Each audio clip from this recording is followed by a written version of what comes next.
السلام عليكم ورحمة الله وبركاته. إن شاء الله النهاردة هنتكلم عن التهاب الجيوب الأنفية في الأطفال أو في الكبار بشكل عام يعني. التهاب الجيوب الأنفية إيه الأول حاجة كده، إيه هي شكوى الأم؟ إيه الشكوى اللي ممكن تشتكي منها الأم أو يشتكي منها الطفل؟ والله الشكوى ممكن تكون حاجة من الحاجات اللي هنقولها دي. أول حاجة ممكن الأم تيجي تشتكي إن الطفل عنده حرارة عالية قوي، واحنا نيجي نفحص الطفل ده ندور على اي سبب للحراره، ما نلاقيش سبب. فواحده من ضمن الاسباب او الكوزز بتاعت الفيفر اوف انون اوريجين، وهي التهاب الجيوب الانفيه. تمام، فاحنا برضو لما بنلاقي طفل عنده حراره ومش لاقيين سبب، بندور وبنشك انها تكون ايه، التهاب في الجيوب الانفيه. تمام. تمام، تاني حاجه ممكن تكون الام جايه بتقول لك والله الطفل كان عنده دور برد وعطس وايه، وبعد كده آه، عدى دور البرد ولسه الطفل ايه بدأ ينزل افرازات من الانف. الافرازات دي ممكن يكون لونها اصفر او لونها اخضر. الطفل حرارته عاليه، الطفل بيكح، والكحه بتاعت التهاب الجيوب الانفيه مميزه شويه لان الكحه بتكون مطوله اكتر من اسبوعين مثلا. الكحه دي بتزيد الصبح او بتزيد بالليل. ليه بتزيد الصبح؟ لان الطفل لما بينام ففي افرازات بتنزل من الجيوب الانفيه على زور الطفل ده، فيصحى الطفل ده يكح الصبح. تمام. فغالبا الطفل هيشتكي من الحرارة، يا هيشتكي من الكحة، يا هيشتكي من إفرازات بيكون لونها أصفر أو لونها أخضر. لو الطفل كبير شوية يجي يقول لك والله عندي صداع، عندي صداع. وصداع الجيوب الأنفية مميز إن الصداع بيكون على الأماكن اللي إحنا بنضغط عليها دي. أول حاجة هنا دي مكان الجيوب الأنفية، الفرونتال ساينس، هنا الإثيمويد، وهنا الماكسيلاري ساينس. طبعا الفرونتال دي مش موجودة قبل 7 سنين، ف ملهاش لازمه ان انا اضغط للطفل عليها لانها لسه ما اتكونتش. تمام. فده كده الايه الهيستوري او الشكوى بتاعت الام او بتاعت الطفل. تمام.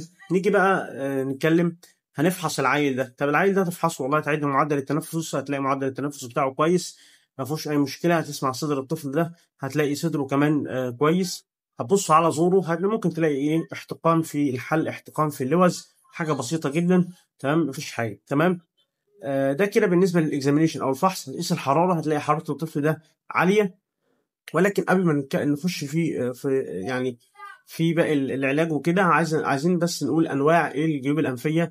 والجيوب الانفيه بتتقسم على اساس ان هي ممكن تكون اكيوت. يعني ايه اكيوت؟ يعني التهاب حاد في الجيوب الانفيه، ودي اقل من 4 اسابيع. ودي آه، احنا بنقسمها على حسب المده. يعني لو اقل من 4 اسابيع بنسميها ايه، حاده. لو اكتر من 4 اسابيع لشهر، اكتر من شهر يعني، فدي بنقول عليها ايه، من 4 اسابيع ل 12 اسبوع، دي كده بنسميها سب اكيوت. لو اكتر من كده بنقول عليها التهاب مزمن في الجيوب الانفيه. تمام.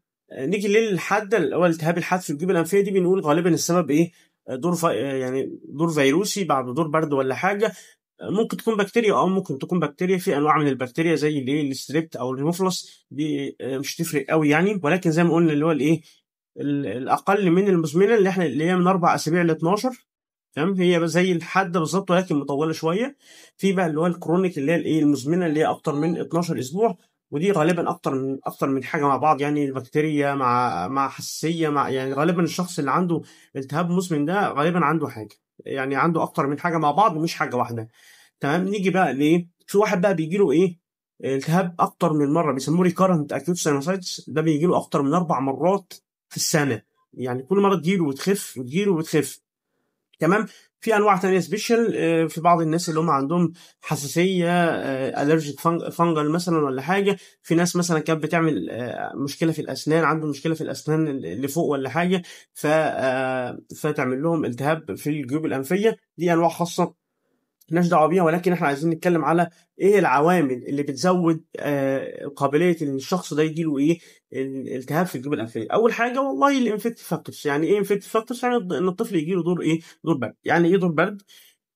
هو لما بيحصل دور البرد بيبدا يحصل ايه، اديمه القنوات اللي هي بتوصل الجيوب الانفيه بالانف هنا، بتبدا تورم وتتنفخ وتتسد، فيبدا يحصل افرازات جوه الجيوب الانفيه وتبدا تتسد ويحصل عليها عدوى، فبالتالي يحصل التهاب ايه، التهاب الجيوب الانفيه. ده اول سبب واشهر الاسباب. طبعا ممكن يكون ايه، لو الناس طبعا قلنا لو طفل عنده حساسيه مثلا ولا حاجه، ممكن الحساسيه دي تعمل التهاب في الجيوب الانفيه. تمام. ايه تاني؟ اناتوميكال فاكتورز. يعني ايه اناتوميكال فاكتورز؟ مثلا لو الطفل ده عنده اعوجاج في الحاجز الانفي، فسادد مثلا المخرج او القناه بتاعت اللي بتوصل الجيب الانفي بالانف مسدوده مثلا ولا حاجه، او الطفل ده عنده لحميه، نزل بوليب مثلا، او عنده ادينويد لحميه الاطفال كده، وجايه قافله القناه برضو ولا حاجه، تبدا الافرازات تتجمع جوه الجيوب الانفيه، ويبدا يحصل عليها عدوى، ويعمل لي ايه؟ التهاب الجيوب الانفيه في الاطفال. تمام. ممكن حاجات تانية انفيرومنتال، ممكن تدخين مثلا او عامل التلوث، حاجات تانية بسيطه. ممكن لو الطفل مناعته واقعه ولا حاجه، يبدا يحصل عليها في حاجات تانية بس نادرة قوي زي السيستيك فايبروزس، مش تهمنا قوي. ولكن زي ما قلنا، لو الطفل عنده مشاكل في الأسنان اللي فوق وعليها عدوى ولا حاجة، ممكن تنتقل إلى الجيوب الأنفية اللي فوقيها هنا، وتعمل لي التهاب في الجيوب الأنفية. تمام. طب لو الجيوب الأنفية قلبت مزمنة بقى، لو الجيوب الأنفية بتاعتي قلبت مزمنة، هعرف منين إنها قلبت مزمنة؟ والله الحرارة طبعا هتقل بالتبعية، ولكن الصداع هيزيد، الكحة هتزيد. تمام. فدي كده المميزه للكرونيك. واحنا قلنا الكرونيك ده اللي هو اكتر من 12 اسبوع، عنده التهاب مزمن اكتر من 12 اسبوع. تمام. طب نيجي نتكلم بقى على العلاج بتاع التهاب الجيوب الانفيه. والعلاج بتاعنا هنا يعني يشمل اولا ان انا بدي مضاد حيوي، طبعا لا غنى عنه، ده اهم حاجه، وبدي مضاد حيوي بجرعه مناسبه، بجرعه كبيره. تمام. وعلى حسب طبعا وزن الطفل بنختار نوع المضاد الحيوي، ولكن افضل نوع مضاد حيوي في الحاله دي هيكون حد من عيله الاموكسيسيلين كلافيولينيك اسيد، حاجه من هايبيوتيك مثلا، هايبيوتيك او ماجنيبيوتيك، حد من العيله دي يعني. على حسب وزن الطفل ببدا احسب الجرعه بتاعتي كويس. نيجي تاني حاجه، هدي حاجه بقى ايه تقلل الاحتقان او دي كونجستنت، حاجه زي الاوتريفين، حاجه مزيله للاحتقان، نقط للانف.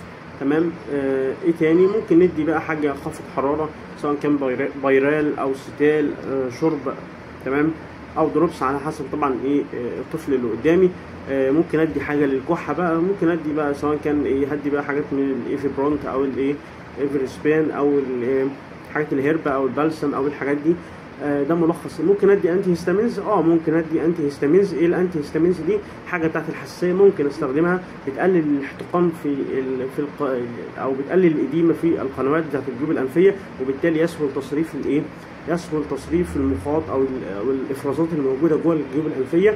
ولكن طبعا لو الطفل ده عنده حساسيه على صدره، او عنده التهاب في برونكايتس، التهاب في الشعب الهوائيه مثلا، لا، ما التهاب في القصبة الهوائية، لا، ما تديش للطفل ده، لا ينصح ان انت تستخدم انتي هيستامينز معاها. لو هنستخدم انتي هيستامينز فانت عندك بقى الفينستيل او الزرتيك او ولكن ده كده ملخص الموضوع بتاع ملخص الموضوع بتاع التهاب الجيوب الانفية.